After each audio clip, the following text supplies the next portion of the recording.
Are we ready? Not yet? Okay.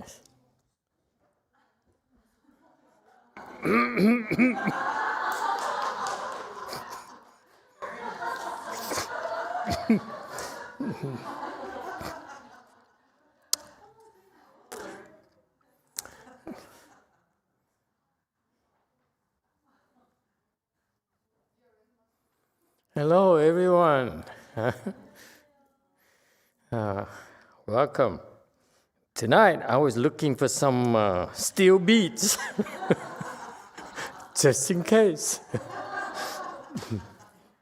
But this is as close I could get. This is from a good friend of mine. This is made of sanhu, he says. Sanhu is corals, jewel shell. So, let's hope it doesn't break. Okay, let's continue. 大概念佛要有一种诚心，在这7天呢，不要怕苦。 When we recite the Buddha's name, we should be sincere. During this period, do not fear hardship. 但是我们念佛的时候呢，也不要念得太急了，也不要念得太慢。 When we recite the Buddha's name, we should not be in a hurry, and we should not recite too slowly neither. 一念急了，会喉咙会念沙着沙。 If you recite too fast, then our throats become hoarse. 你念慢了呢，这个自己听得不清楚，就容易昏沉。 容易昏沉呢，就容易打瞌睡，容易瞓觉。 If we recite too slowly, then we can't hear ourselves clearly, and in that way, we can easily become drowsy. Easily become drowsy and would nod off. We can easily fall into sleep. 所以念佛的声音呢，要不紧不慢。 In reciting the Buddha's name, we should be not too tense or too slack. 所谓紧了就绷，慢了就松。 When we are too tense, then we snap. But if we are being slack, then the recitation will drag out. 不紧不慢才成功。 We will succeed only when we are not too tense and not too lax. 你要不太紧，也不太松，更才能成功。这个呢，咱们很少机会打佛七。 咱们打佛七呢，大家都诚心一点。 To attend a Forchi is a rare opportunity, so we should be sincere. 就在屋企也可以念佛，没有赶来你们在屋企，也就好像在搁这打佛七似的一样。 For those who cannot make it to the monastery, you can recite the Buddha's name at home as well. Okay, stop. At the risk of starting a new controversy, I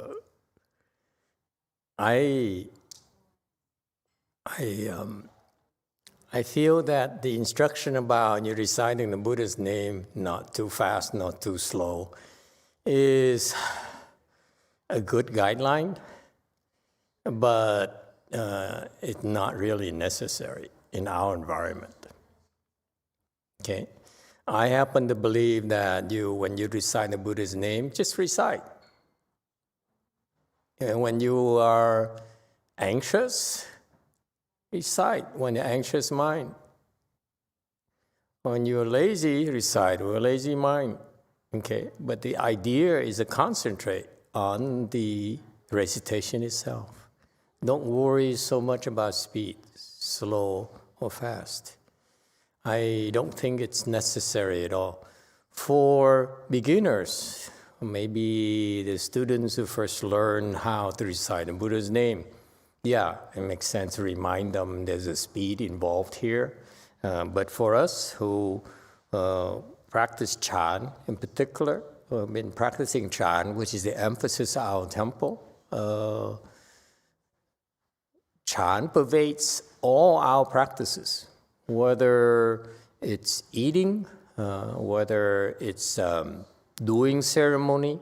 Okay. For example, people who have been attending our ceremonies, I corrected them slowly. I said, you simply should not move. Don't fidget when the legs are numb. Just bear it. That's a form of Chan practice as well. You see, you don't move. Because we teach you when you sit in meditation, don't move. Okay, don't fidget. So the Chan practice is also pervades the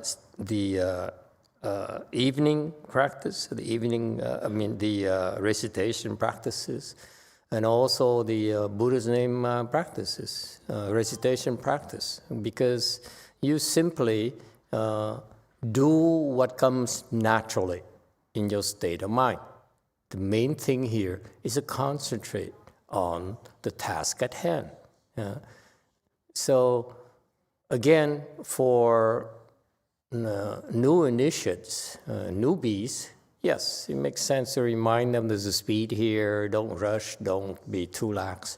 But in general, the last 15 years, I never bothered telling you that, because this comes naturally. What is slow to some people is actually pretty fast to others. What's fast to others is actually quite slow, depending who you are. Okay? For me, I recite very fast. I can recite much faster than any of you. And therefore, what you call fast to me is very slow. Okay? Yeah, so it's not necessary. Just recite naturally. Yes. Master, in your Amitabha Sutra, you explain about the leader of the assembly. When they turn in, we should have wait for them to go in first before we all go in. So for the woman, that when they go in, the nuns go in first, and then for the man, the monk go in. Does he become the shouzhong, and then we have to wait for them, or we just need to wait for the woman to come in first? Okay, during a circumambulation and you go back to your position, your lead for your side is the person who stands in front. So for example, tonight, the lead person on the men's side would be the old monk. So if he goes in, you go in. That's it. You don't worry about the other side. Okay, you only watch one person. 首中. And over here, you look at the seniority, the lead person would be here. Okay, right there. So if she goes in, you go in. That's all. All right. So it alternates. In some cases, sometimes it's from the men's side, sometimes the women's side. Okay, but regardless, they're the ones who know when they're supposed to go back. Okay. In general, we're a little bit chaotic, more chaotic than a typical temple where they only look at the men. I don't look at men. I look at people who have more wisdom. So that's why I don't care if you're men or women. But when you don't, when it comes down to sanghas. But when you look at lay people in general, the women defer to the men. Okay, if there are if there are no monks and nuns around, then the men should, the highest position should take the initiative. All right, Conk. Hello. I received a question from a monk who's been participating or our Fochi. He's Yes. not here today. All right. The Venerable One Dog asked me when he does the recitation sitting, we recite the slow speed and then faster, and then we stop and do silent recitation. When we start the silent sitting and recite the Buddha's name, sometimes his recitation doesn't continue inside his mind. Is it better for him to put an effort to keep reciting in silent mode, or is it better just not do anything while he's sitting and doing the silent recitation? Okay, during silent recitation, the process, the technique is to keep reciting the Buddha's name silently. Silently meaning that you don't make sound, you don't move your lips, you don't move at all. You recite with your mind. Okay, that's all. So that's what you're supposed to do. So even though in his case, he sometimes doesn't continue to recite, he should make an effort to keep on reciting silently. All right, keep it simple. This is what happens when you are on your own and not with assembly. It's a little bit more difficult for you because you don't have the assistance from the Great Assembly and from the place. All right. Anyone else? Anything else? Yes, 6. Hello, Master. Today, during when we were repeating the Buddha's name, it was getting really, really fast, and I just started listening. And what I heard from Heidi was, there's no form, there's no form, there's no form, there's no form.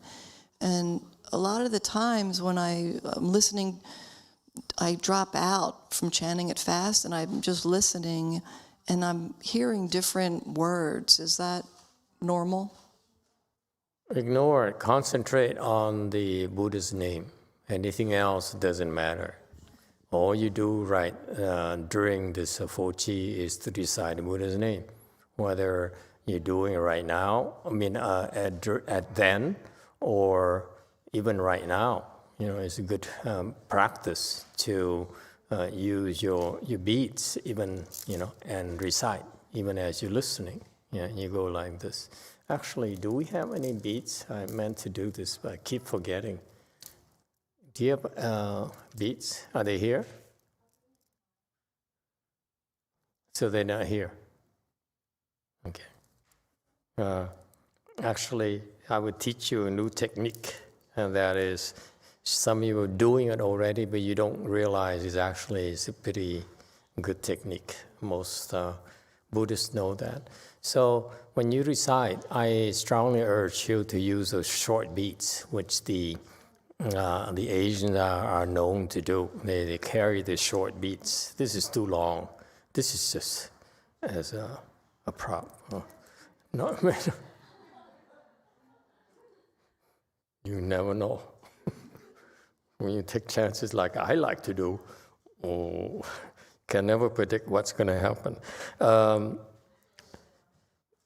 So you take these short beats and then you recite, okay? With short or long, doesn't matter, whatever suits your fancy.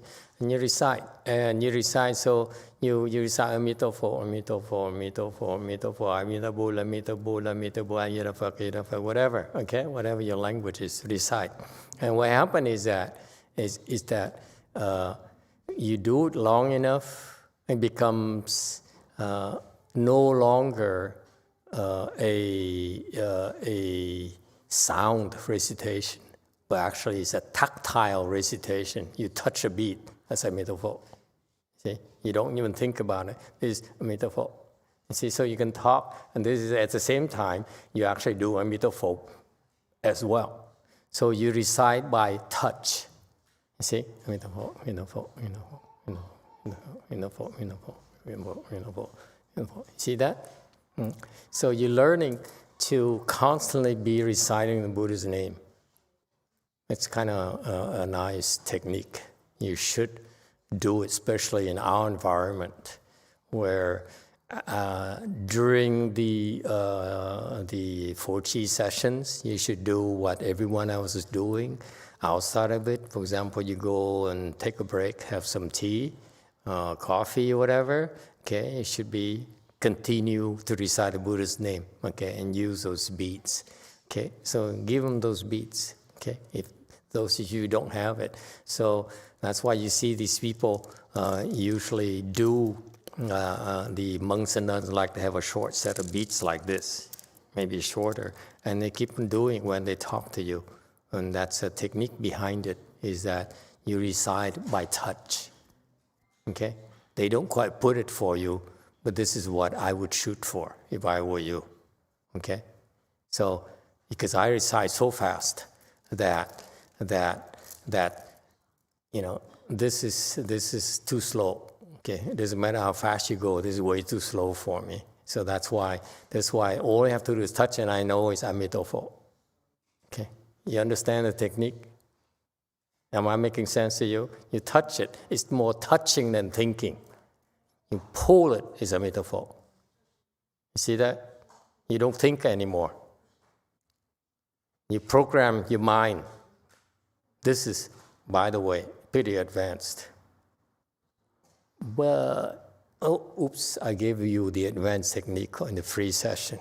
Shucks. Okay? Everyone, the Asians do this, but they don't realize there's a technique behind it. Okay? The technique behind it is that you no longer think, but this is a touch, Emitofuo. One touch is Emitofuo. See? You program it that way. Does it make sense? You see? So you can recite like this. So when you are nervous, for example, Master YongHua talked about don't recite fast, don't recite slow. For example, when you talk to someone, you're getting upset, you go, see this? So you channel the energy into the recitation. Understand that? So sometimes reciting fast is pretty good. Sometimes slow is better. You understand that? He's teaching beginners. We are more advanced than that. Yeah. All right. I don't like this. It's too heavy. Break. 9. Master Joseph found some, I think, relics at school, and there's 12 clear ones and 1 dark green one. What does the dark green mean? This is bad news for us, because relics are supposed to be very rare, and we find them everywhere. At schools, in the beds, in the kitchen, toilets maybe. What's going on? This must be fake. Can I see them? Are they hard or soft?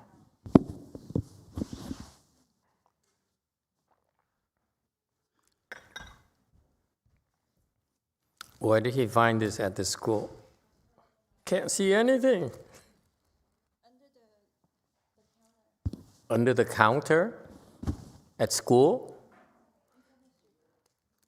Huh? In chemistry lab? Probably clearly a chemical reaction.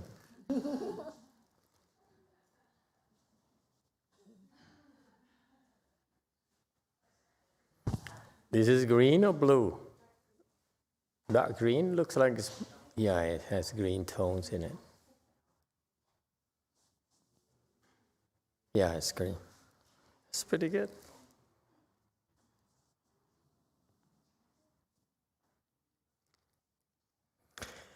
In our temple, of course, every temple is different. But in our temple, in the relics you find, the colors carry a meaning. Green there is in the 有血 is the ahats that are 1 to 3. All right, so that's pretty good. The 10 clear ones are probably his future girlfriends.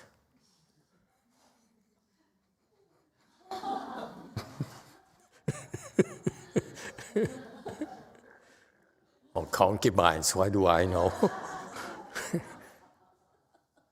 Yes, too. Master, so only 10 clear? Right now. Wow. As of today. Maybe it cycles per year. Okay, anyone else? Yes, Alex in the back, 4. Thank you, Master. When reciting the Buddha's name, is it more important to hear your mind say the name over and over again and get lost into it? Or is it more important to feel the feeling, like when you're saying touching the bead, and then trying to magnify that and magnify your concentration on that? The objective of your recitation, whether you're with in the company of a group of people who recite, is to concentrate on the task at hand. Okay, concentrate on the Buddha's name. Okay, so that's all. Don't try to understand too much. All right. You asked a question earlier about how do you recite, what is it, very advanced concept. I don't even know what it means. What is it? No mind or whatever, no heart, whatever. And my answer is help. I don't know how to explain it to you. Yeah, you're going there. I'm going to bring you there eventually, but you don't need to know what it is. Okay? So this is, again, I gave the analogy of when you go for a diploma or a degree, you want to choose a university that has the full curriculum of all the way to the PhDs or postdoctorate, because those are the schools that it behooves upon them to give you the proper foundation, prepare you for higher levels. If you go to a small village, small college, then they've done the job. Once you finish your bachelor's degree, master's degree, that's it. But for these bigger institutions, they need to prepare you. The professors are expected to prepare you, because that's where they find a good number of their recruits. So they must prepare you properly. Okay? So the same thing. When you come to our place, to away places, it doesn't look quite like it, but we're preparing you to go all the way. That's why we're doing this. If it's anything less, then I'm not fulfilling my responsibilities in preparing you for it. It's the trainer that must be responsible to pave the way for you properly. Okay, so you don't need to understand too much. All these concepts, what are those advanced concepts in Pure Land Buddhism? They talk about, I don't know, I forgot. They are important concepts, but it's way beyond you. It's something you eventually will experience yourself, okay, by sticking to it, okay? So I don't really care to elaborate on these things too much, because the more I elaborate, the more questions you have. Because if I explain these advanced concepts to you, and then you ask, I have to use other terms, then you ask what the other terms mean, so I have to explain to you the whole hierarchy of why. Okay. For example, in a Chan school, I had to explain to you the samadhi levels, because that's the yardsticks we use to measure your progress. Okay, so it's real in a Chan school. The good teachers are supposed to know that, are supposed to recognize your level and prepare you accordingly. Okay, same thing, Chan school, we need to prepare you as well. But in a Chan school, I demonstrated that that knowledge to you, clarify the knowledge for you, because the Chinese, I feel, are a little bit more mystical than they have to be. And also the other reasons is that those people out there who claim that they are the successors or the heirs to Mahayana, okay, they should know these concepts. If not, then they should shut up. Okay, so these levels are important and these concepts are important, but you shouldn't be too enamored with the words, with terminology. All these concepts are designed to tell you that there's a certain very high level of practice that you could reach. It's not about understanding, it's about paving the way for it. And that's what I admire about Master YongHua. He's the only teacher I know of, the only patriarch I know of, whose instructions are the best at helping us pave the way to go there. No other monks, including anyone alive or dead I've read, okay, including Mazu, including Bodhidharma, is as precise, as explicit as his instructions. Okay? That's what I found out. That's what made me very enamored with his Dharma. Okay? Which also makes me very disappointed that it's getting shoved under the rug because they don't understand the importance of these instructions. Okay, so in brief, I don't think you should worry about those concepts. It's about instead of trying so hard to understand, like most of you out there, so many of you out there trying to understand. Let me put it this way for you. Your understanding, whatever you can understand, is very, very shallow. That's why it's not worth it. Don't try to understand so much. It's about experiencing it. It's about being able to do it, not understanding at all.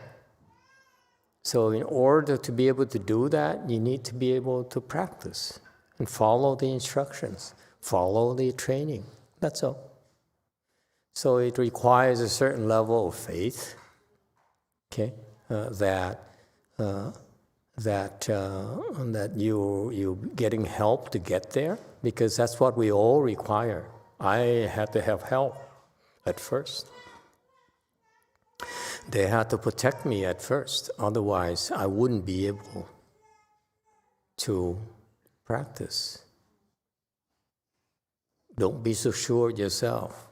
I don't care how smart you are, how rich you are, how strong you are. Okay? You need protection because they're messing with your mind. No one can protect your mind. They attack your mind. And that's why you need help. in addition to support. That's why, again, I want to reiterate that I'm very grateful for the consistent support from all of you. All these years, the last 15 years, we have a very strong support from many of you, so that we're able to put on these cheese year after year after year, and in spite of the many challenges and difficulties we've always faced, and they get worse and worse every year. They don't get any better. Okay, so maybe next year we scale back a little bit so that we can take it easy for change. Okay, so don't try to understand too much. You could feel free to ask, but I will again point out to you that it's, for example, you are at the elementary school. You want me to discuss a PhD level. I'm not going to waste time talking to you about it. Okay? Yes, 3. Thank you, Master. With all due respect, I have to disagree with you a little bit in terms. What? Say what? Is this?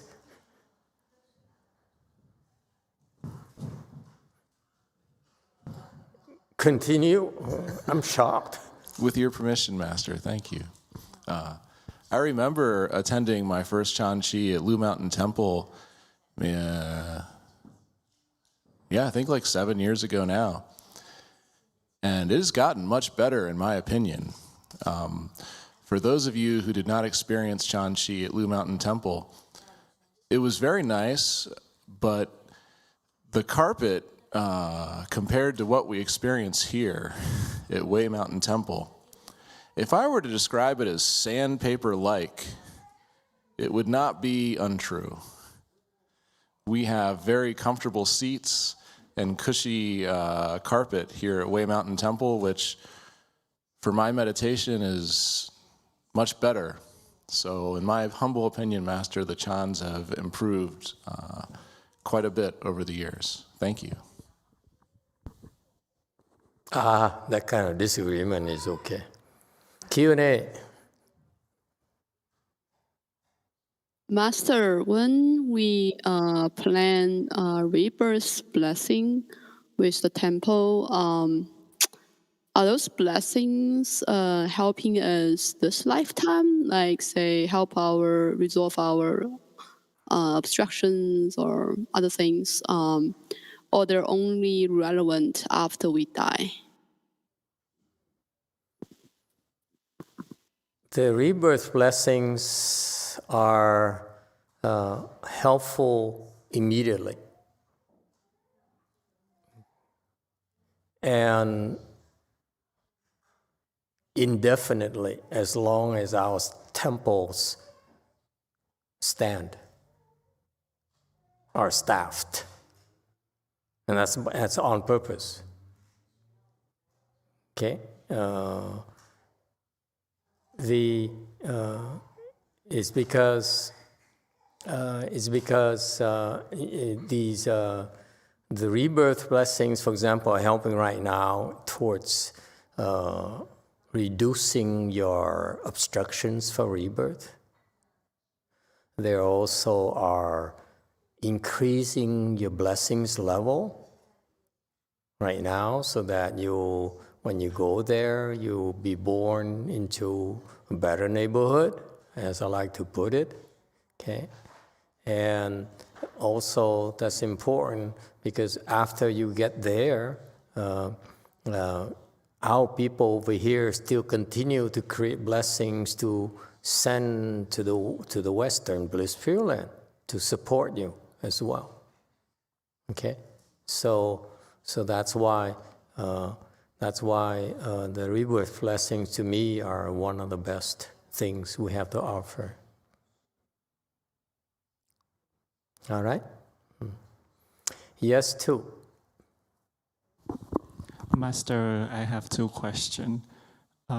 First question is, when Master talked about when you were cultivating that there were the 2 books falling out, One is the 42 Hands and Eyes in Chinese, and the other book is Brahmanet Sutra in English.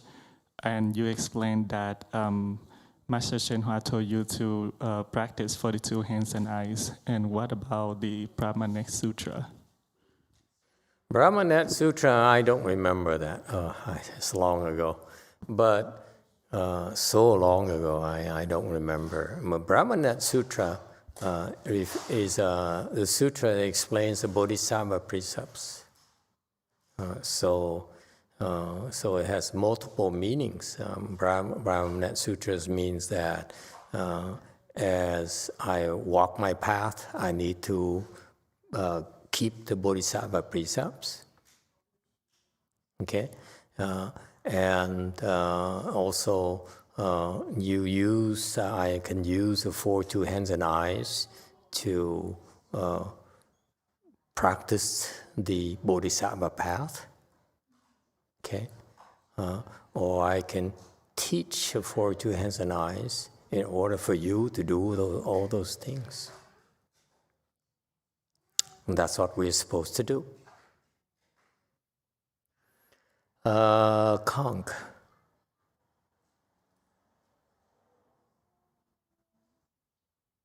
감사합니다.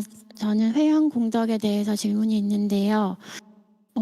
사람들이 회향 공덕을 하면 좋다. 그래서 나는 남편을 위해서 한다. 또 다른 사람들은 나라를 위해서 해야 된다. 이런 얘기를 들었는데 그래서 저도 예불을 마치고 회향 공덕을 할 때 아이들을 생각하기도 하고 남편을 생각하기도 하다가 번뇌로운 거를 깨닫고 그만두었는데요. 그 회향 공덕을 하는 의미가 무엇인지, 왜 하는 건지 알고 싶습니다.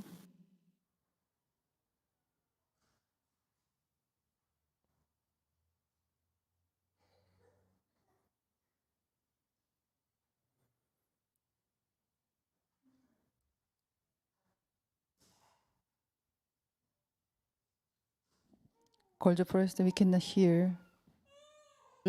So I also do transfer to my children and husband, but sometimes I realize that it afflicts me.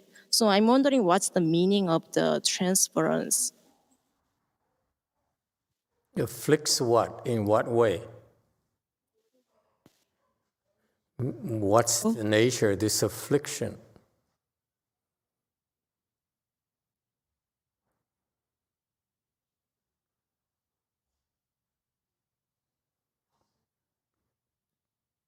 네, 회향 공덕을 하면 좋다는 얘기를 들어서 누구를 위해서 할까 생각하다가 아이도 떠오르고 남편도 떠오르고 부모님도 떠오르고 조상님도 떠오르고 막 그렇게 해서 번뇌로웠습니다.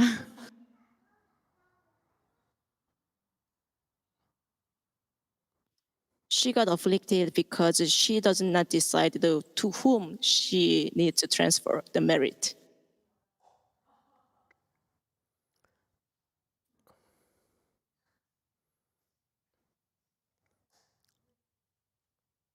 Hello. Who don't you love?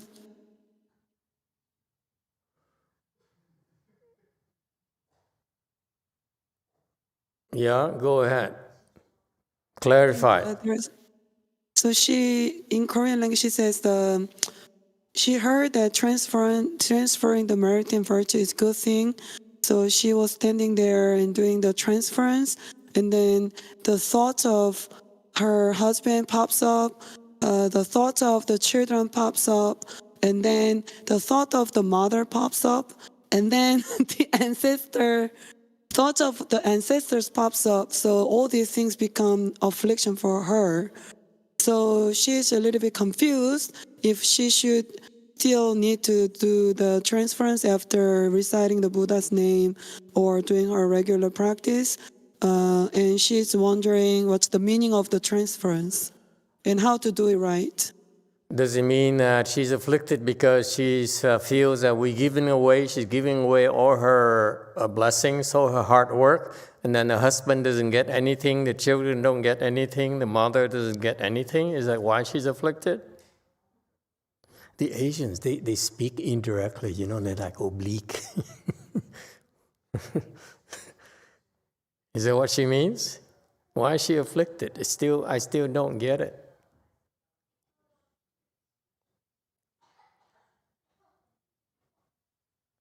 Is it because she's giving it all away to strangers that she doesn't even know who they are, whereas there's still the husband here and the children there that's not getting as much?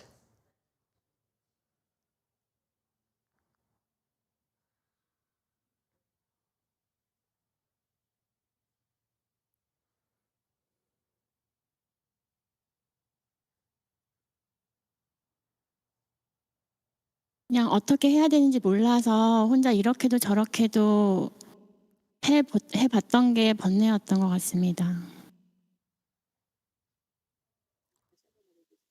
The nature of the affliction for her is she doesn't know how to do the transference properly. So she tried this way and that way. She's not very clear how to do the transference. That's her affliction. Okay. It's easy. Okay, very simple. And this is spirit of transference, is to give away everything, all the goodness we've done. Give it all away. We don't keep any of it. That's the spirit behind it. You may not be aware of it, but the fact that you are here participating in this group here, so that is called group efforts, great assembly efforts, meaning that it's a community collaboration where the blessing you're generating because we do it together, okay, are a lot more than you were to do it on your own. Okay, so that's the advantage of joining the Great Assembly, is that when you practice, you're someone in the assembly who is better at reciting the Buddha's name than you will generate more blessings. Okay, that's also part of yours. Okay, so it's combined blessings for everyone. That's why there's no discrimination anymore, who's better and who's not as good. So there's a community blessings that's there. Okay, we generate together.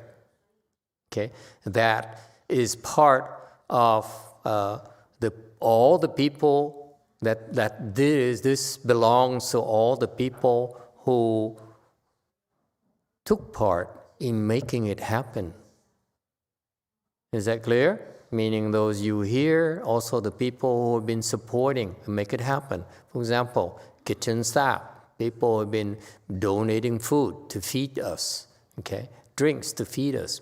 All those people are enabling our recitation, are facilitating our cultivation. And therefore, they also have part of those blessings that are being generated. So far, so good? Okay. This is what the Chinese understand. This is Westerners don't understand yet. If you cannot make the recitation, okay?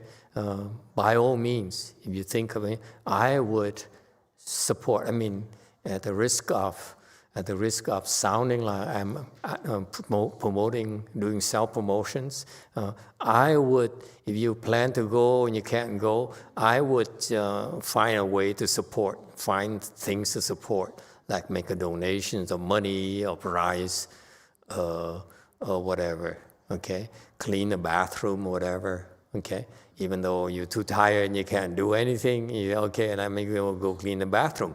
Make good use of your time to facilitate this Dharma assembly, whatever you do, okay? Fix a roof or whatever, okay? And if you do that, in that spirit, then you have part of the blessings generated. So far, so good. This is why the Asians are better than us in that sense. Because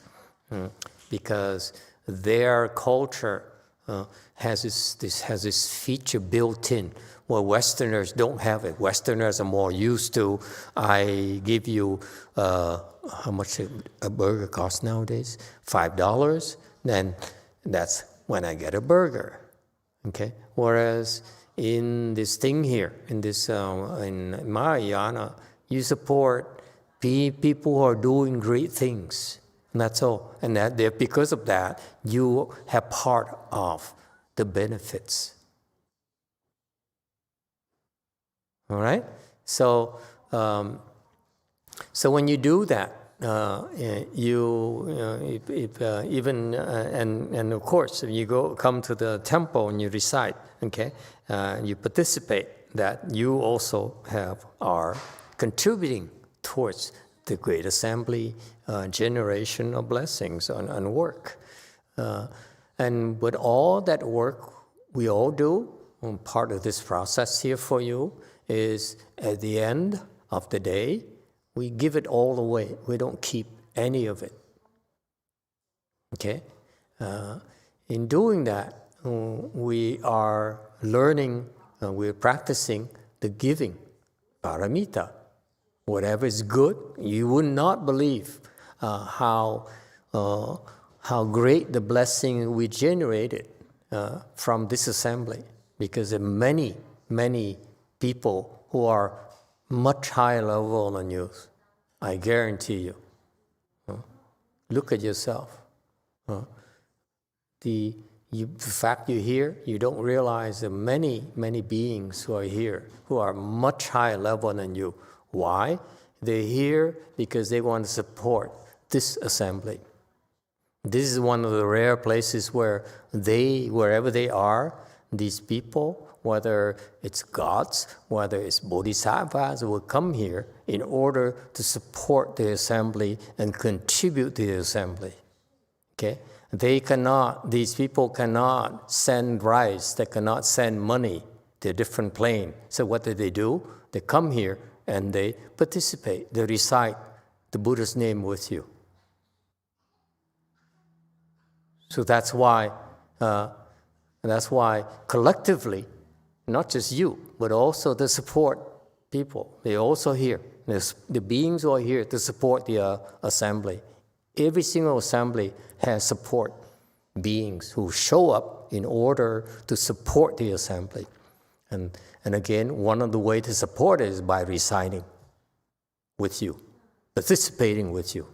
Okay, you can't see them, okay, but they're here. Okay, and that's why we collectively are generating so many blessings. You cannot fathom the kind of blessing we're generating. So that's why when we do these things and these people are waiting to go to the Pure Land, they're so happy. Okay? So go towards them. They have shared. Okay? So at the end of the day, we give them all of them away. We don't care. Think about it. They're helping you. Who are you to keep all of it? How can you be so selfish? Because they come here to help you without being asked. You shouldn't say, oh, I want to keep all of it for myself. Don't be so selfish. Okay? So this is the spirit of Mahayana. We do a great thing here in order to encourage people to contribute, to do good things together, to benefit all living beings. This is what this is about. It's not just you being here for 7 days, but the fact you make the effort to come here, make sacrifices to come here, because you are creating a place where these beings can come and say, oh, these people, these poor suckers, they come here, so I'm come and support them, okay? So that they can get a lot more than otherwise. Why would we do this if it is the same as you're doing at home? It's not the same. Absolutely not. Okay? Why are we having so many obstructions? Huh?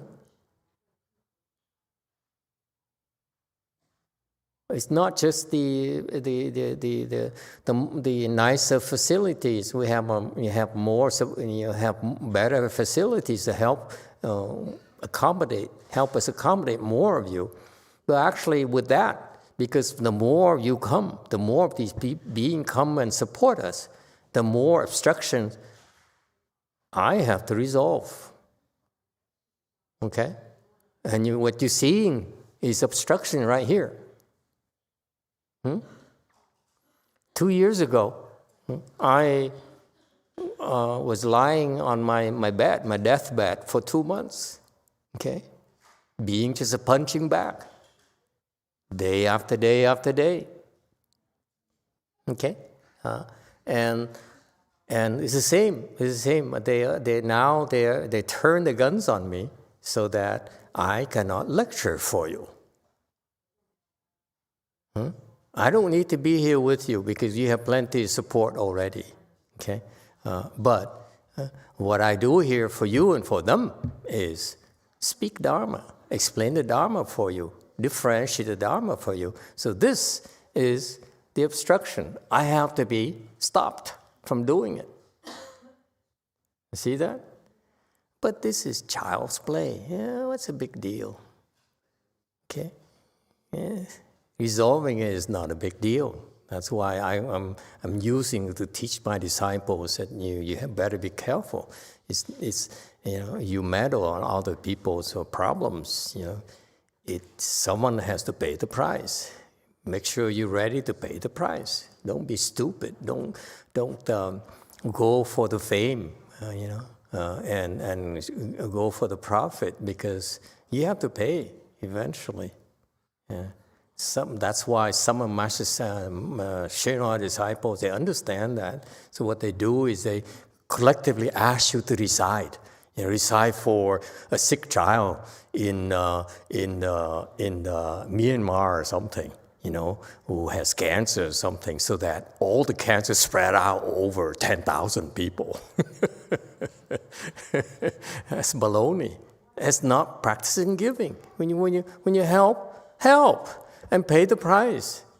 Make sure you're ready to pay the price. Don't be stupid enough to participate and say, I don't want to pay the price. Master tells me to recite, therefore I recite. Are you that stupid? I asked to recite, you don't realize there's a price to pay when you meddle? Huh? But anyway, in our temple it's different. When I ask you to recite, I assume all the responsibilities. It doesn't come to you. Okay? Anyway, so the spirit of this is that we do this as in the spirit of giving. We were generating tremendous blessings. And at the end of the day, we give them all away. We don't keep any of it. And that's called giving paramita. Day after day after day. Okay? Meaning give it to everyone.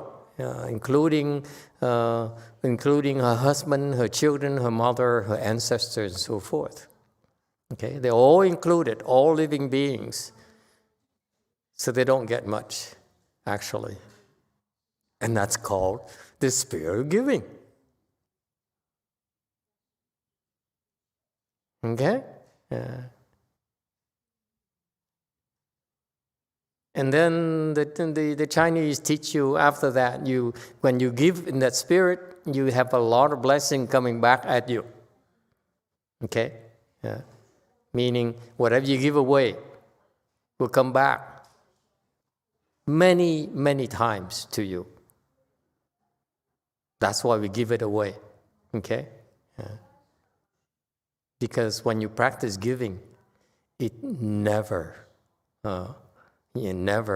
goes to waste. When you give one away, you always get one back.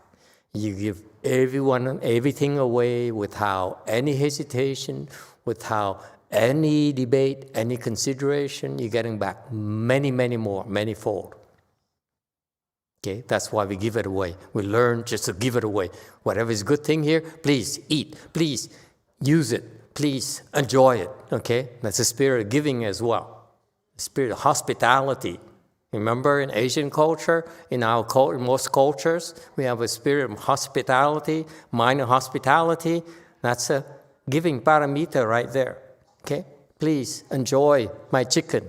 I cannot afford it, but I want you to afford it. I love the stories when China first opened up, and the Americans came to China, and they came back and said, these Chinese are so poor.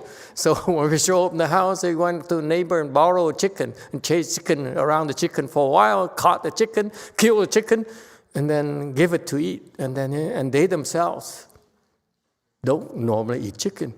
Okay, and that's the spirit of the Asian culture. That all the cultures in the world have that. Okay, that's the spirit of giving. Okay, so learn that. You should not be afflicted. You should explain that. That you should be explained that it's called giving paramita. We give it away, because that mindset of giving away all the good things we have, the multiplier coming back to you is far greater than otherwise. That's why you get richer and richer and richer. That's all. That's how we make money. Okay? And someday when you decide to go into cryptocurrency, we might hit the rich. Okay? This is how it has to happen first. You have to have blessings first before you can have money. All right? So the Chinese, and I'm always taught by Master Shiva disciples, so you give everything away and you have a lot. And the next thing, a lot coming back to you. And then you can say, okay, for this, I also want to give to my husband, to my children, to my mother, to my ancestors, and so forth. You can do it not on your own. Okay? That will resolve your affliction. All right. Go ahead, 9. From Mary Jo. Master, when I recite the Buddha's name, I find my mind switches to reciting Guan Yin's name in the midst of it. It happens automatically, not sure why. Should I switch back when I realize it? Yes, it's normal. It's actually a good thing. Don't worry about it. It happens quite frequently. Happens to all of us. That's actually a good state. Conk. There is a question from Kwang Ho. He would like to know the meaning of the relic in pink color. In what color? Pink. Pink. Pink. Pink. Do you have T-Mobile over there? Master, my plan was canceled because I'm away from America for a long time. I don't see how T-Mobile can attract males, because T-Mobile is pink. What's the matter with these Americans? Can you see a man wearing pink? And yet, T-Mobile is so popular with men. Got my drift? They're going to lose so many subscribers now. Yeah, pink. Meaning of pink? I don't know. Maybe you switch to T-Mobile soon.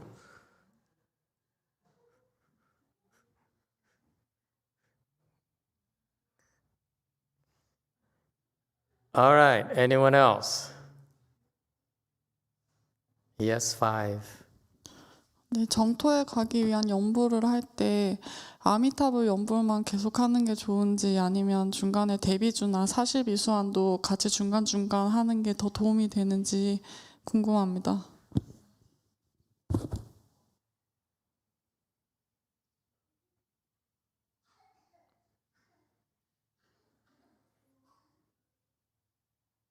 Master, is it better to recite only Amitabha Buddha's name, or should we do the Great Compassion mantra or 42 hands and eyes together? When you recite the Buddha's name, then recite the Buddha's name. When we recite the hands and eyes, then recite the hands and eyes.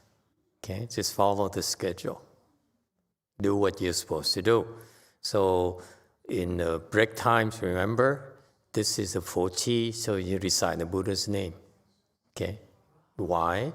Because again, you have a lot of people who are making a lot of sacrifices to support your Buddha recitation. So take advantage of it. Okay, we more or less owe it to them. All right, anyone else? Conk.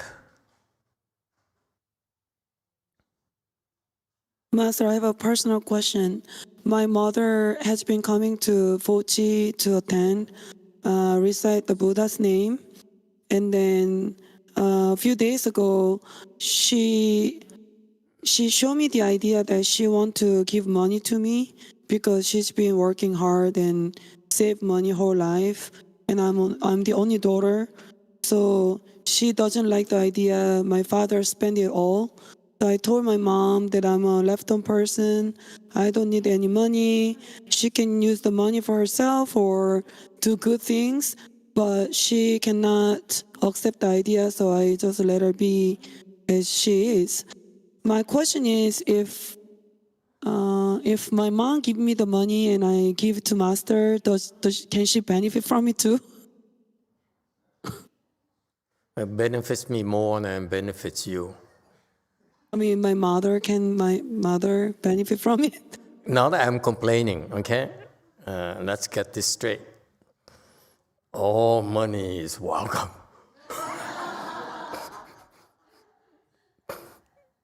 Large or small.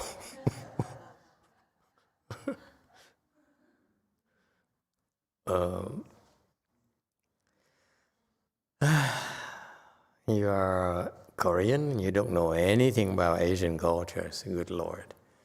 Okay, for the Asians, for many Asians, they know that for in these situations, the money that people give to you, you can keep and use for yourself. It's okay too, because you're representatives of the Sangha now, okay? You are a representative of my Sangha, okay?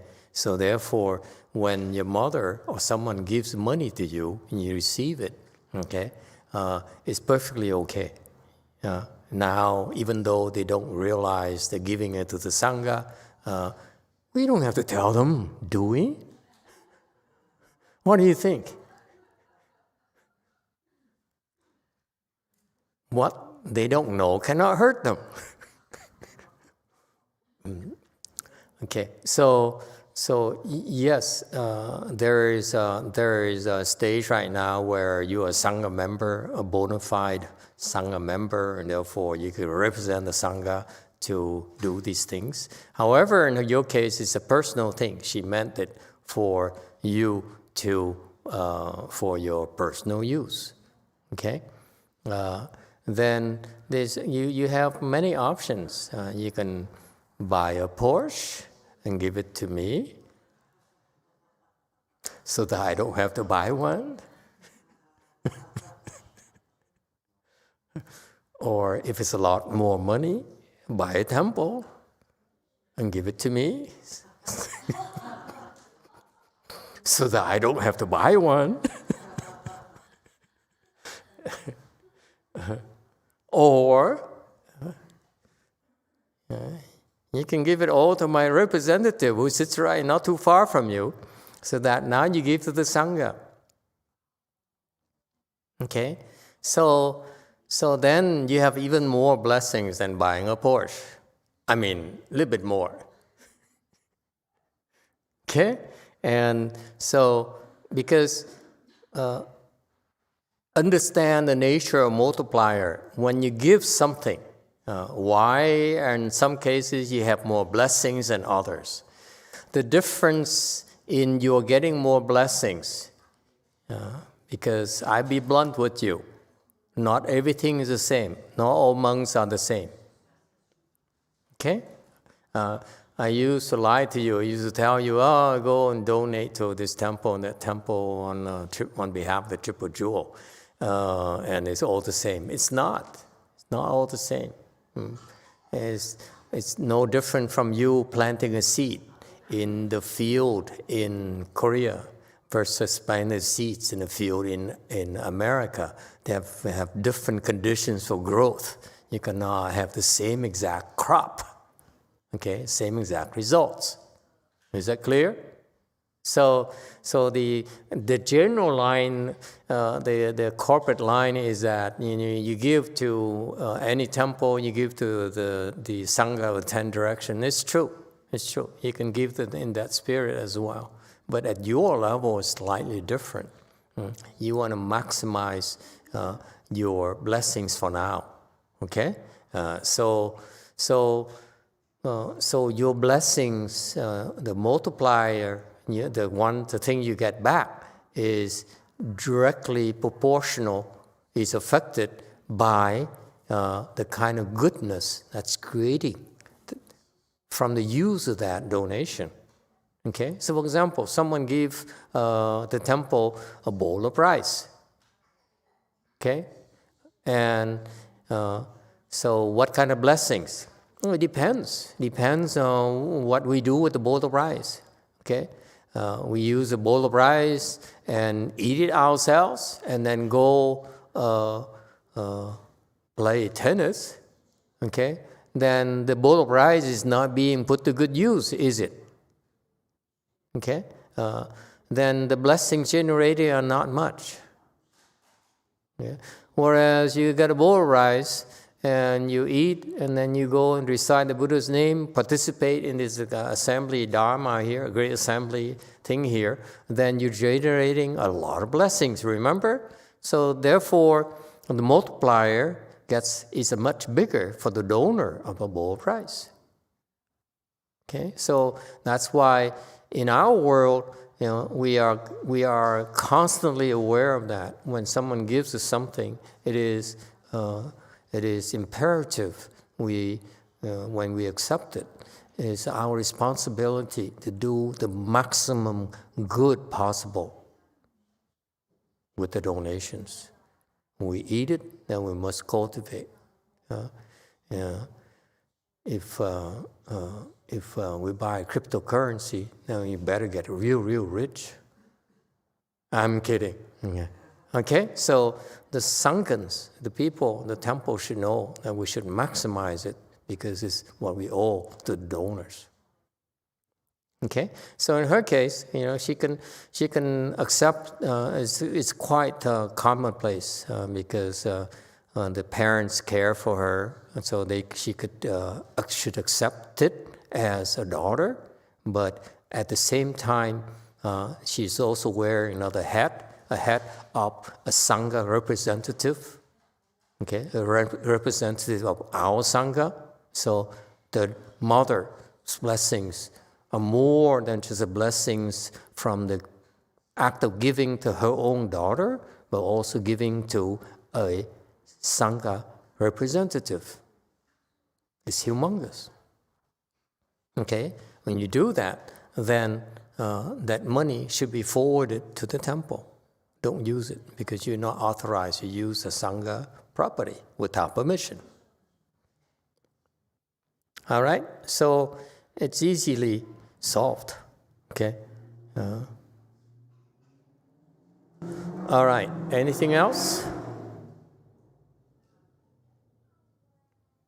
Okay, continue. 打佛七啊，我们大家都不要怕辛苦。不要怕困难。昨天。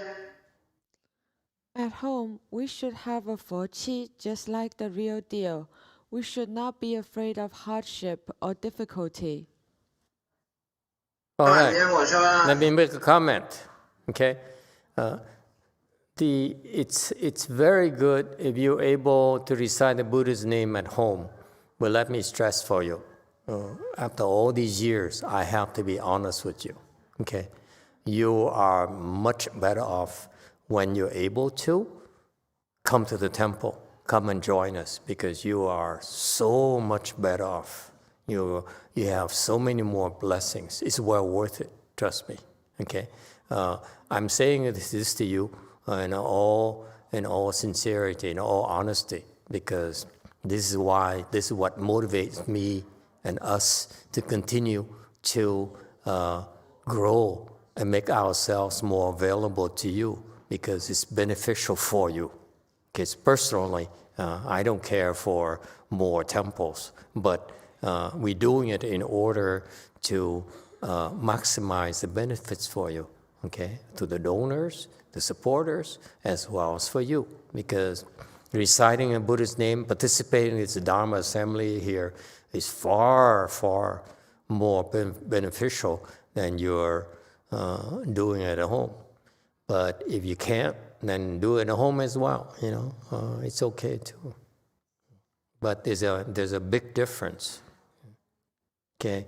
And this is important because we in the West are playing catch up with the Asians.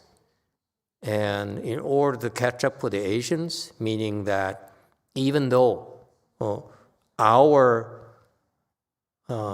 people at the high level are much higher than the Chinese and the Asians, however, the average is lower than the Asians, okay? And therefore, we need to catch up with them, okay? It's not like when great Master Bodhidharma brought the thing to Mahayana, to China, and they had to go through 4 generations of patriarchs before the 5th patriarch could have a few thousand disciples to teach. Nowadays, we have internet, and we have much bigger access. So that's why we need to play catch up by, in particular, in the areas where we earmark for penetration, for invasion, is that we need to increase the average. Okay? Meaning that we need to make it available to more people so that, and have more people who are high levels than the Asians.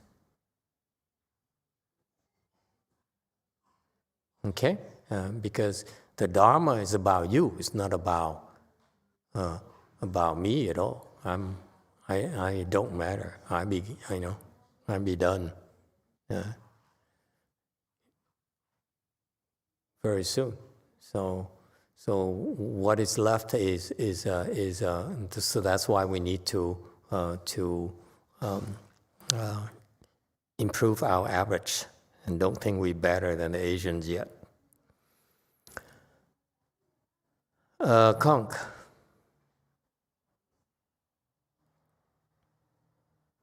감사합니다. 저는 여기 계신 스님들과 마스터의 도움으로 제가 우울증과 같은 해결하기 어려운 문제가 있던 것을 알게 되었고, 그래서 이번에 미국에 가고 싶었는데 가장 큰 어려움이 남편의 반대가 있는데요. 그래서 남편을 위해서 요리도 하고 진심으로 참여도 하고 있는데 아직 어떠한 지혜가 떠오르지 않아서 제가 남편을 위해 어떠한 복을 지으면 그에게 허락을 받을 수 있을지 조언 좀 부탁드립니다. 혹시 그 남편을 위한 위패가 도움이 될까요?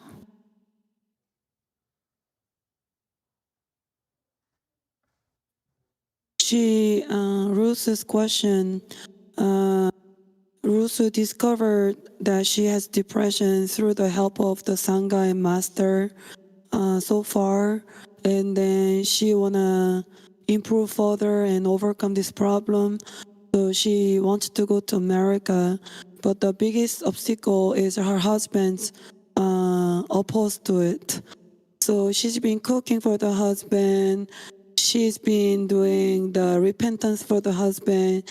She did everything she could, but her husband is still opposed to it.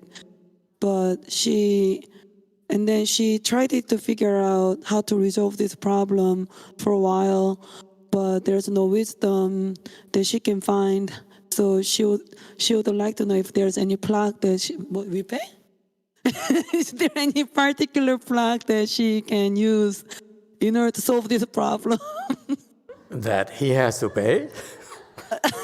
남편이 내요? 자기가 내요? No, Rose's paying. She owes so much already. 벌써 빚내서 해놓고 뭔 소리니? Yes, I think we have an answer here. Number 2. Master, I would recommend the As You Wish black. No, it's more than as you wish. Okay. Good question. Is her problem is not atypical at all. It's quite often that you have obstructions, and the biggest obstructions are from your family, namely your spouses. Okay, and not just husband, also wives as well. Okay, so those of you whose wives are not objecting to it yet, be grateful and make sure that you make your wives and husbands happy. Okay, don't abuse them. Okay, that's just being smart. Okay. I'm very sorry to hear that she wants to go and she has obstructions. Okay, the flip side of it is that it should make her even more convinced that her cultivation is very beneficial. That's why there's so many obstructions. I'm very encouraged that I have so many problems personally, because I know that what I'm doing is helpful to all of you. Otherwise, they wouldn't bother trying to stop me. Otherwise, your obstruction wouldn't bother to attack me. Okay? Or mine wouldn't even bother. So that means that if I can pull it off, we all can generate more blessings than otherwise. So you see, my point here is that I'm getting used to it by now, okay? As we have more and more people coming, all these, not only your obstruction, also every single person who contributes to this, whether it's invisible beings who come here and contribute, I have to handle their obstructions too. Okay? So these problems actually are encouragement.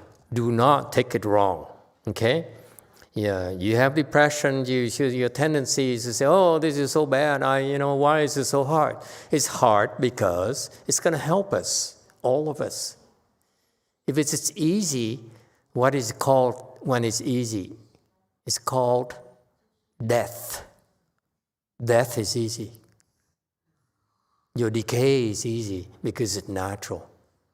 You don't have to do anything. You decay, you age, your skin will wrinkle, okay? And you get sicker, and you don't even know.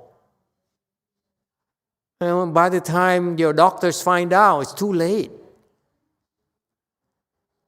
Okay? I wouldn't be surprised. I'll go to the hospital right now, and they would do a scan on my liver, and they find out it's perfectly okay. Why? Because the test can only see so many layers. Mine is so deep down here that the test cannot detect it even. You see this? So these obstructions are actually telling me there's a problem. I have a problem I need to fix. So it's good. It's a good thing. Similarly, the fact that she has problems from her husband, that means that, we are a threat to him. Her coming to the temple is a threat to him. So I have to learn to resolve it. Okay? And the flip side of it is that he loves you. Otherwise, he wouldn't care. When I heard that she's coming here on the holidays, I said, what about the husband? And my first reaction, what about the husband? Does he object or not? When I heard that, oh, it's not a problem, I said, oh. Does he have, what's the word? Huh? That's the first thing that came to my mind. Yeah. If for a man who works so hard to support his family and take care of his family, holidays is a time where they want to see their family, spend time with family. Okay, if he lets her go to the U.S. with the family, is there another family that he's spending time with? I was more worried that he would let her go. And there she is now, she is here, she is complaining, he's not letting her go. You should be jumping up and down. He loves me.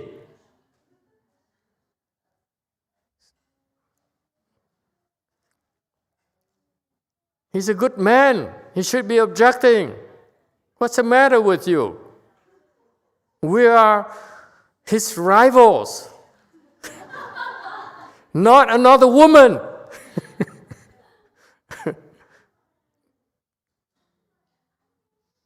Okay? So it's a good thing. And he objects. So part of cultivation is to do what we can and not force the issue. It's not the what? Middle way. Huh? If there's obstructions, we wait. That's all. Don't force it. Okay? To force it is to be childish. We just wait.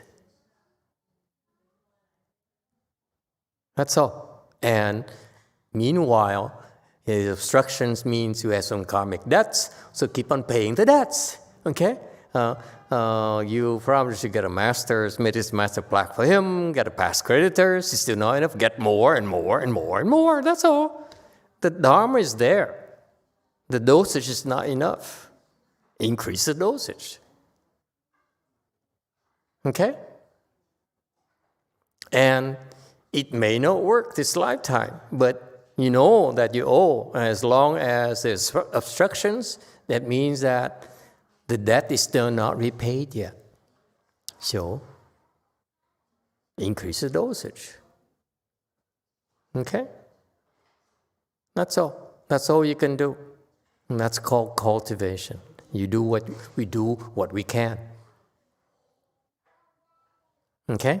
And now she talked about depression. Depression is also another issue that can be addressed, okay? And will be taken offline because it's a complicated issue. It applies, each person is different, okay? But that can be helped as well. Nothing to worry about, okay? But thank you for asking the question. It's perfectly okay. Please feel free to ask questions. Your problem is not unusual. Actually, a lot of people have these problems. And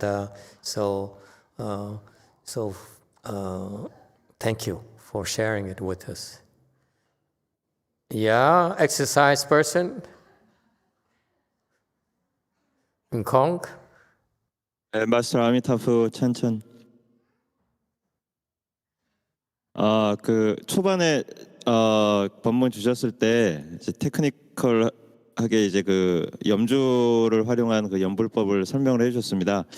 근데 그 말씀을 주셨을 때 제가 든 생각이 얘가 저도 이제 그 염주를 들리면서 염불을 하곤 했었었는데 어느 때 이제 회사에서 그리고 집에서 염주가 없는 거를 제가 발견을 하고 42수안에서 그 염주를 이용한 그 이제 그 42수안 중에 하나가 이제 비즈를 이용한 그 염주를 이용한 그 42수안법이 하나가 있는 거를 그 착안을 하고 저도 모르게 무형의 염주를 이제 돌리면서 아미타프 혹은 소재연수 약사열을 하니까 좀 마음이 차분해지면서 산란한 마음이 좀 모아지는 것을 이제 체감을 했는데 그 염주가 없었을 때 그런 식으로 이제 그 무형의 어떤 42수안에 있는 그 염주를 관하면서 이제 염주를 돌려도 이렇게 그 좋은 상태에 있을 수 있을지 여쭙고 싶습니다.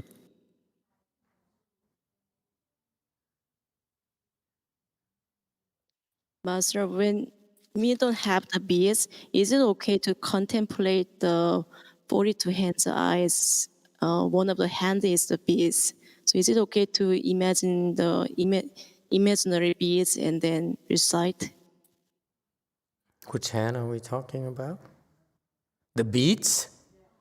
Oh, Yeah, yes, when the we beads. don't have beads, when we want to recite. Oh, that's a new sound. Huh?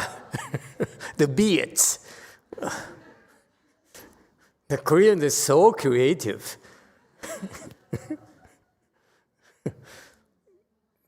Especially the one in Sangwok, the beads. Vietnamese pronounce mead away. And now we have a new term in our jargon, the beads. Okay, so what's the question again?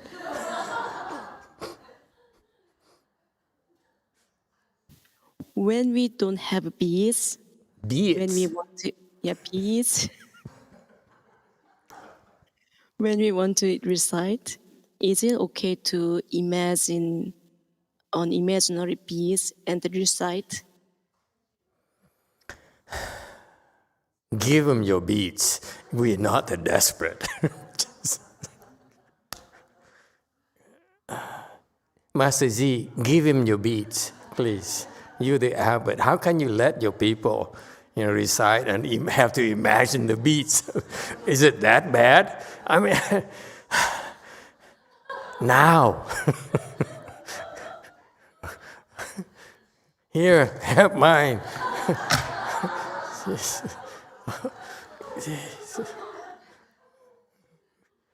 Okay, yeah. No, you don't have, just don't imagine. Just ask us some beads, we'll give you some beads. Free of charge. Don't charge him. Oh, jeez. Not those are expensive. Just kidding. Yes, 3. Thank you, Master, for the lady who was asking earlier.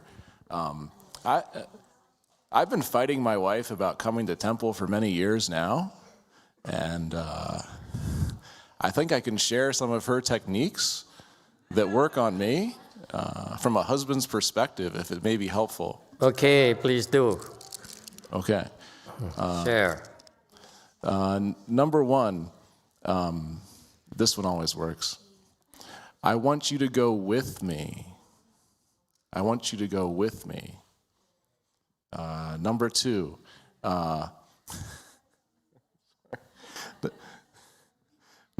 number 2, she'll say, I'm not doing it for me, I'm doing it for you. These are important. Never thought of it. Yeah. My wife is a very, very wise Hankuk Saram. Number 3, which is even better. Number 3, I'm not doing it for me, I'm doing it for us.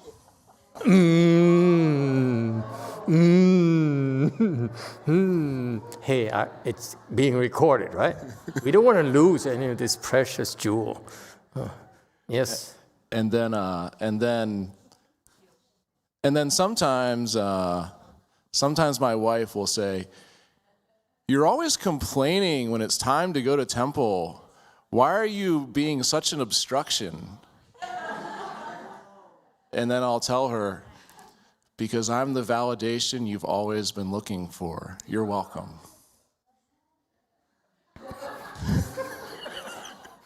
And then we go to temple. Thank you, Master. Very good. You see, humor, okay? You have to find something that he finds beneficial for you to go to the temple, okay? So that's why it's a give and take. Don't worry, you figure it out eventually, okay? But it's a great news. He still loves you. Oh my God, why are you depressed? Don't be depressed. You go home and say, honey, thank you for stopping me. You still love me, don't you? Oh, you coochie coochie.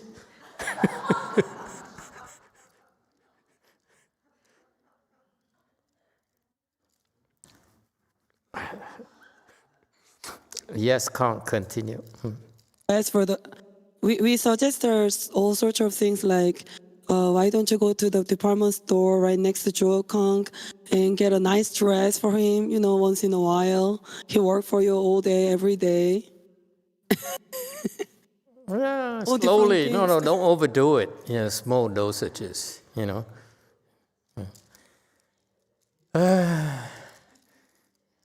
All of a sudden, we're learning how to handle domestic affairs now.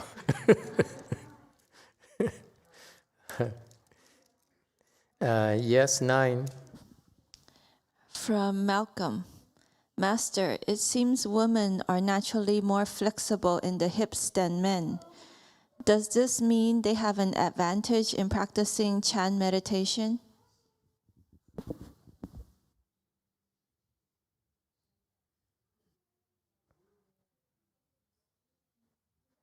Is that true? Are women more flexible in the hips than men? I don't think it's true, is it really? It has nothing to do with genders. I don't think it has to do with genders. It's not so much about genders. It's about struggle with us. It's the more you struggle, the better off you are. Okay? So for you lay people, it's we take it easy on you. But for the monks, I'm very tough on them.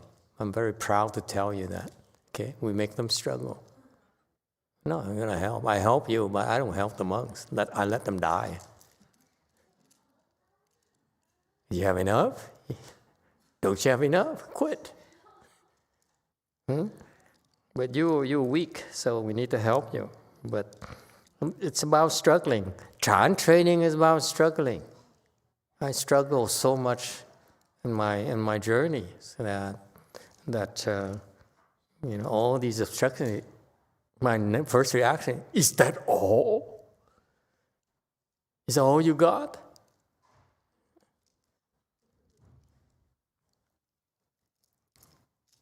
Okay, because the more obstruction you have, if you don't quit, you will learn or either learn or figure out how to solve these obstructions. Okay? 2 years ago, they got me down for 2 months. See? This time around, I'm still joking around with you, eating lunch with you, I'm functioning as normal. This is nothing. It can be fixed. But I ignore it to scare you. You should be scared because they're killing you. You can't even see it. They're killing you. You should be scared because that's why what I meant. If you have no problems, it's smooth sailing, it's death.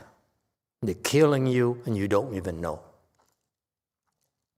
Never mind. I don't want to be so macabre. Is that macabre? All right. Anything else? It seems like you are more interested in gossiping than learning the Dharma at all. Huh? When we gossip, we have more and more questions. When you pick Dharma here in this beautiful teaching from Master YongHua, you don't ask questions about his teachings. Okay. But he's talked about should not be afraid of hardship and difficulty. I don't like to talk about it. I like to tell you, remind you that the more obstructions they have, the quicker you improve. The more you suffer, the quicker you improve. That's why we're very, very tough. Coming here, you'll be faced with, or trying to come here, I know many of you, before coming here, you're all under attack. Oh, it's funny. I mean, many of you so miserable, okay? And so I let you suffer for a while, and I said, okay, that's enough. I will help you a little bit before you give up, okay? So that's part of the process. Struggle is supposed to be difficult. It's supposed to be unpleasant. It's not supposed to be easy. So when they attack you and they make you feel like quitting and so forth, that's when you know, because you're planning on coming to the cheese, that's when you know that, hey, you're going to get some really great deals, okay, for cheap. All right? Let them. It's not about hardship and difficulty. It's about welcome all these struggles, these hardships, because it will help you improve so much quicker. The typical cheese that they put on nowadays out there, okay? I don't bother going to cheese anymore because it's too easy. It's so pleasant. You have everything you need. You have great food. We have, great facilities. The schedule is so pleasant. You enjoy it. Okay? Our recipe is totally different. If you enjoy it, then we're not doing our jobs. You're supposed to enjoy it maybe at lunch. Maybe. Until we run out of rice. Okay? But you may enjoy at lunch. It's sacred. Lunch is sacred for us. What is it? Pizza coming up soon? Huh? Saturday. Did you hear that? Don't quit before Saturday.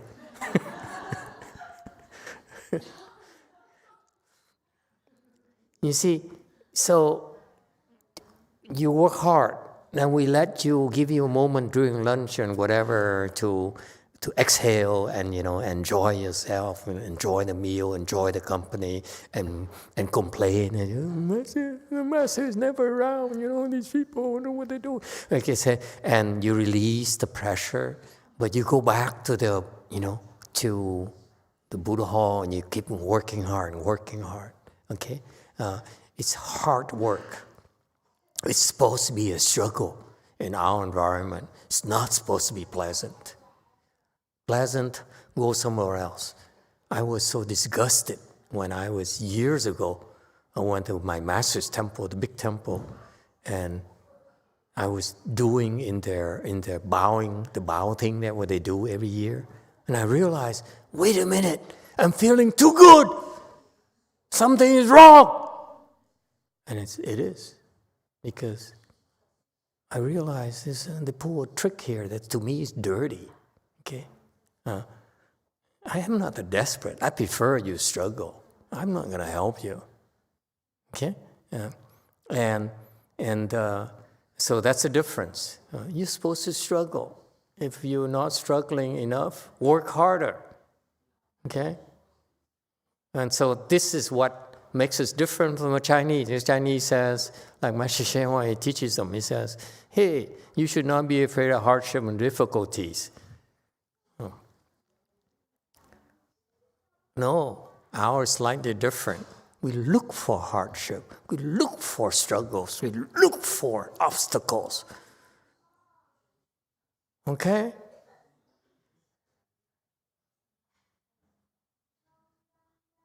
Yeah, we're not afraid. Don't be afraid. Okay? All right. Yes, 9. From Catholic Daniel, I would say this to the husband.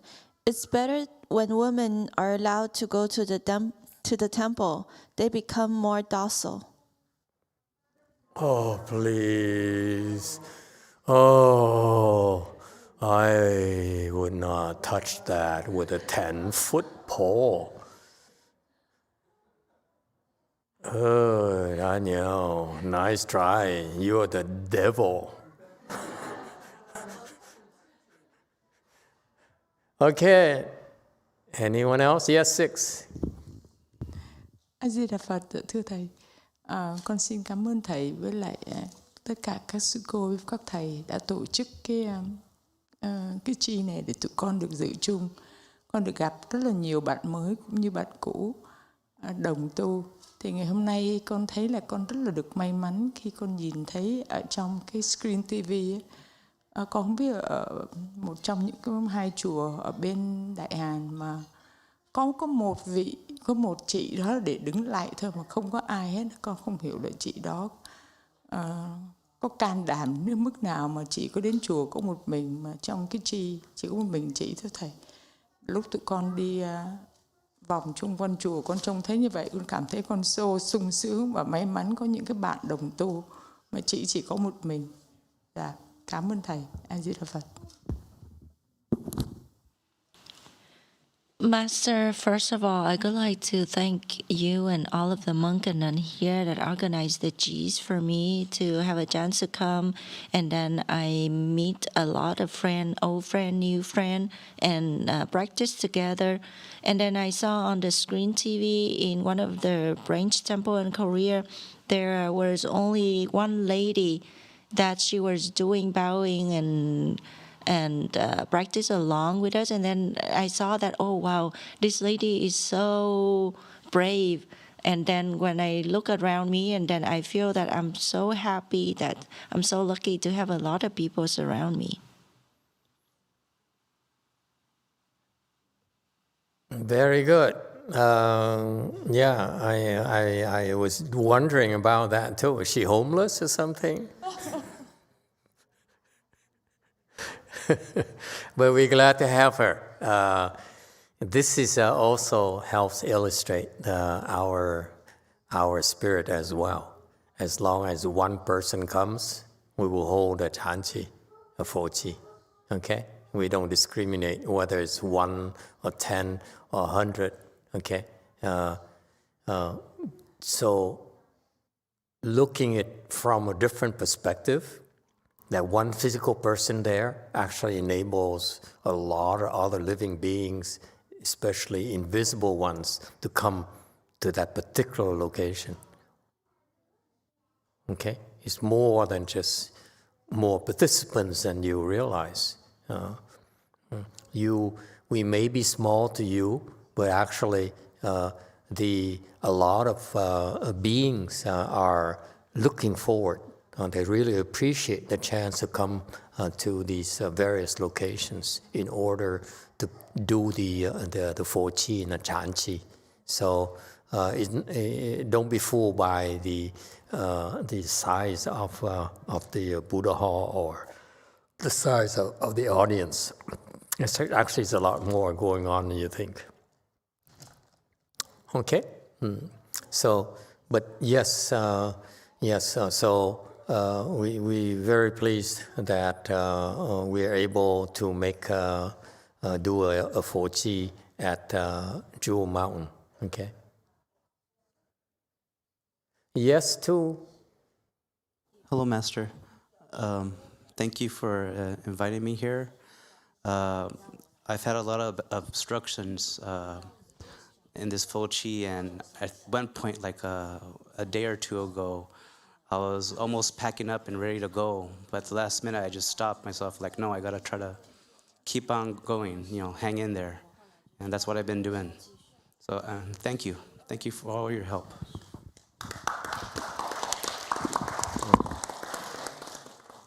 And that's it. I'm glad you're still around, and I'm very grateful for that. Can I be blunt with you? I don't know about you, but my spiritual practice is very, very unglamorous. For me, it's survival. It's about survive another day. In And when I was practicing on my own, it was so hopeless. It was so dark. It was like no future, nothing whatsoever to look forward to. The only thing I knew is that I'm not going to quit. Not today. And tomorrow, I try another day. And tomorrow, same thing happens. It's so bad. But I'm not going to quit because I refuse to quit. That's all. Okay? And that's cultivation. That's how tough it is. Yeah. If you do that, will help solve your depression, your many mental challenges. That's what happened to me. Because I, just like you, many of you, had a lot of problems as well. I was severely depressed, very, very manic, crazy manic, if you will. That's why you can still see it in my eyes. Every time I laugh, you see this manic look in my eyes. You can't tell?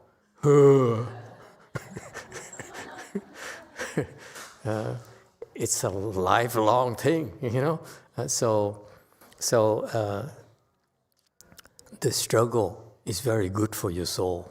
Hang in there, just don't quit, you know? Don't be afraid of hardship, okay? This is not the time to be comfortable. Push yourself, push and push and push and push. And the more difficult it is, the only thing you need to do is hang in there. Even the lady whose husband, objects to it, to her coming, to her going or doing whatever, put up with it and appease him, and then try it again tomorrow, and try again the next day, and try it again. That's how you deal with it, okay? And eventually, you succeed. See, that's cultivation. Cultivation is about trying. Don't worry about success. Success is in trying. Success is not in results. Results are death. Okay? Results are stagnation. I'm for trying. I'm for struggle. Okay? That's what makes us different from a Chinese. In Chinese, you should not be afraid of hardship and difficulty. I'm telling you, look forward to hardship and difficulty. Don't just not be afraid. Welcome them. Hey, brother, come here, give me a hug.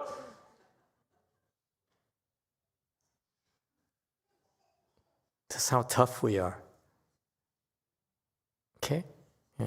And I used to have a disciple who now jumped ship, who used to go to my master's temple and comes back and says, I go there for a week, bowing every day, okay? This is 10,000 Buddhas repentance, and he does it every year. He asked me first, is it okay for me to go? I said, absolutely, go. And then came back and he gave us glowing detail. He says, he told everyone, including myself, this is the place where you go there and you feel so good. You feel so good all day. You don't even need to sleep. I slept for 2 or 3 hours, maybe 1 hour. I'm not even tired. I feel so good the entire day, 24 hours a day for 7 days. I said, that's cultivation. That's self-indulgence, you idiot. I didn't dare tell him that. Okay. You get it? You're looking for pleasure. That's a form of death. Pleasure is status quo, isn't it? Because your pleasure cannot increase. Remember that. Your good feelings will not increase. It peaks. Your struggle will bring you to the next level of pleasure. That's our secret.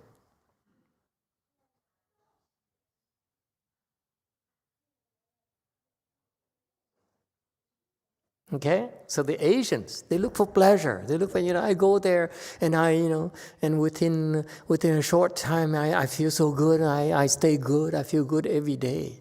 That's death to me. So let the Asians be Asians. Huh? We're different. We're going to improve, and struggle. Okay? And that's what makes your heart grow.